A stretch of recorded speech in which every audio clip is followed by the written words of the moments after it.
И така, намираме се в час по статистика в Великотърновския университет Свети Кирил и Методий.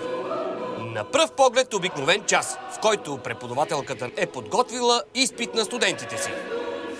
Готови ли сте сега? Искам да видя кои ще държат изпит на задачи. Напишете си имената на един лист, факултетния номер, номера на задача. Оттам нататък пишете решение. Сега там кой е още отзад? Кой държи отворена вратата? Този човек тук ще решава ли задачи или не? Този, дето излезе. Той няма ли да се явява на изпит на задача? Там на изпита се отива с оценка от задача и курсова работа. Пък изпита е теорията. Изпита е само на два теоретични въпроса. Те оценки имат значение към уникални. Ами нали оценката се оформя като средна аритметична от 4 оценки на курсова работа, на задача, на два теоретични въпроса. Ако нямате една от 4-те оценки, не ви се оформя оценка, отивате на поправка.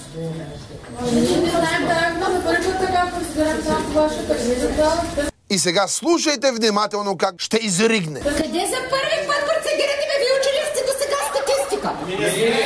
Еми, като не сте учили статистика, колко пъти искате да процедирате така? Това да не е бабените витини, да не е научен комунизъм, това е статистика. Не може да се процедира по философия, по политология, по майни газини и по право.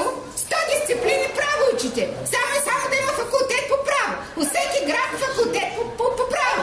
На всеки селен с пари диплома по право.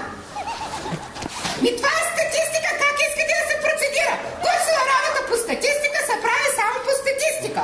Задача по статистика се прави по статистика. Това да не е математика, да ви караме да смятате измишлятини. Хикс плюс Y. Тук се работи с реални числа.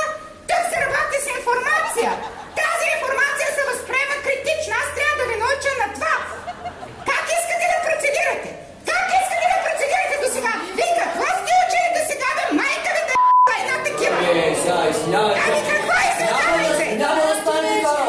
Коя сте изключена мен? Ще да мъпсувате мен на майка, коя сте вие, а? Сега ще се скараме вече. До сега ще седя и търпя. С вас не водя разговор, говоря с друг човек. С кой? С кого? Ще обясните като нормален човек. Колко пъти трябва да обяснявам като нормален човек? 100 пъти ще обяснява, Петра. Дайте го обяснява майка ти, вама тук на поправка. Дайте да направка, ще отидам, а обяснява се веднъж, обяснява се на хора, не на изроди. Но вие нямате право така да ни обиждате, защото може да имате на изпити, не каза се, че до сега не се процедирало така. Как се процедираме? Какво? До сега учили ли сте статистика? Вие нямате право да ни обиждате. Обяснете ми до сега как трябва да се процедира? Да, ви задаваме обикновен нормален въпрос. Как процедираме? Вие трябва да ни обясните като нормален човек.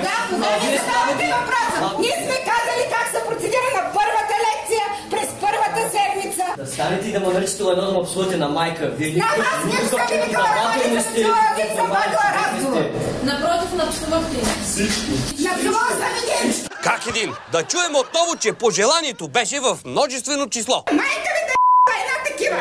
В кой свят живеете ви, че ме наричате лайно и че Ами в този свят живеете, за да ми казвате как се процедира по статистика. Ама ние опитаме как се процедира по статистика. А кога ме питаш, бе? Кога ме питаш?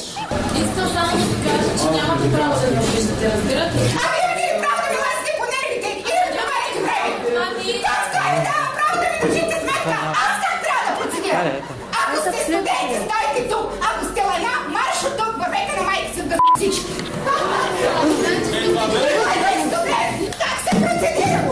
Сега ще ви кажа как се процедира, като ме интересува всичките двойките. Давай, смело!